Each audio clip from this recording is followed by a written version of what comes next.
નમસ્તે ગુજરાત, આપ જોઈ રહ્યા છો સંદેશ ન્યૂઝ, તમારી સાથે સત્યની સાથે અને સમાચારોના પ્રવાહમાં આપની સાથે હું કિન્નરી। સમાચારોની શરૂઆત કરીએ તો ગાંધીનગર ટાઇફોઇડના ડેન્જર ઝોનમાં આવી ગયું છે। 20 જાન્યુઆરી સુધીમાં કેસનો આંકડો 350 થવાની દહેશત અત્યારે સેવાઈ રહી છે। 2 દિવસમાં 119 જેટલા ટાઇફોઇડના કેસ સામે આવ્યા છે। 19 દર્દીઓ ડિસ્ચાર્જ કરવામાં આવ્યા છે, જ્યારે હાલ 94 દર્દીઓ સારવાર હેઠળ છે। ઇન્ક્યુબેશન પીરિયડને જોતા 350 જેટલા કેસનો આંકડો પહોંચી શકે છે, ત્યારે કોર્પોરેટરોએ ગટર લીકેજની ફરિયાદ મળી હોવાનું સ્વીકાર્યું છે।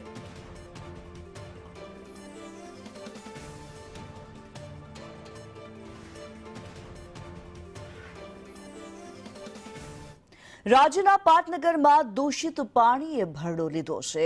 દૂષિત પાણીની લીકેજ શોધવા માટે તંત્ર હવાતિયા મારી રહ્યું છે। લીકેજ ક્યાં છે તે શોધવામાં તંત્ર નિષ્ફળ નીવડ્યું છે।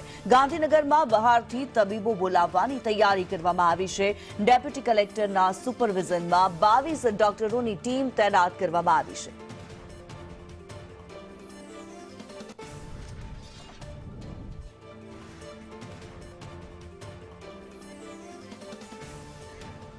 जिग्नेश पटेल हमारी साथे लाइव जोड़ाયેલા છે। जिग्नेश, જે પ્રમાણે ગાંધીનગરમાં રોગચાળાએ ભરડો લીધો છે, તંત્ર નિષ્ફળ નીવડ્યું હોવાનું સામે આવી રહ્યું છે।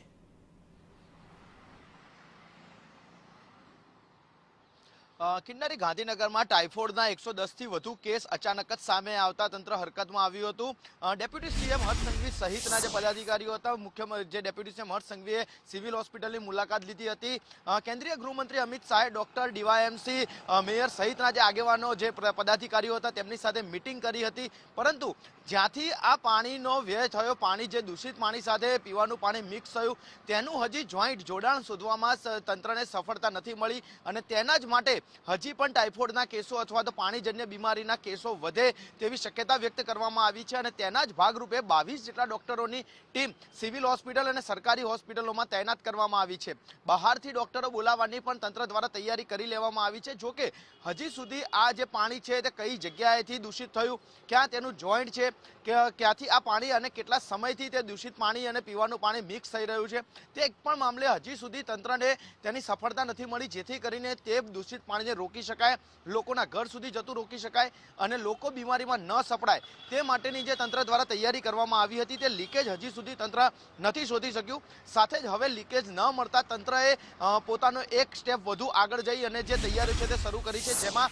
અન્ય શહેરમાંથી અને અન્ય રાજ્યમાંથી જે ડોક્ટરો જે અભ્યાસ કરી રહ્યા છે તે ડોક્ટરો અને સાથે જ અન્ય ડોક્ટરોની ટીમ સિવિલ હોસ્પિટલ અને ગાંધીનગરની સરકારી હોસ્પિટલોમાં લાવવાની તૈયારી શરૂ કરી દીધી છે, જેથી કરીને જો અચાનક જ પાણીજન્ય રોગોમાં ઉછાળો આવે, ટાઇફોઇડના કેસો વધે તો સારવારમાં કોઈ તકલીફ ન પડે, માટે તંત્ર અત્યારે બે તરફ કામગીરી કરતું હોય તેવું સ્પષ્ટ રીતે જોઈ શકાય છે। એક તરફ જે પાણીનું લીકેજ છે, ગંદા પાણી અને ચોખ્ખા પાણીની જ્યાં મિલાવટ થઈ રહી છે તે કનેક્શન શોધવા અને તેની સાથે જ જો પાણીજન્ય રોગચાળોમાં અચાનક ઉછાળો આવે તો દર્દીઓને યોગ્ય સારવાર મળી રહે તે માટે ડોક્ટરો બોલાવવાની તૈયારી શરૂ કરવામાં આવી છે। જી, ધન્યવાદ જિગ્નેશ આ માહિતી માટે।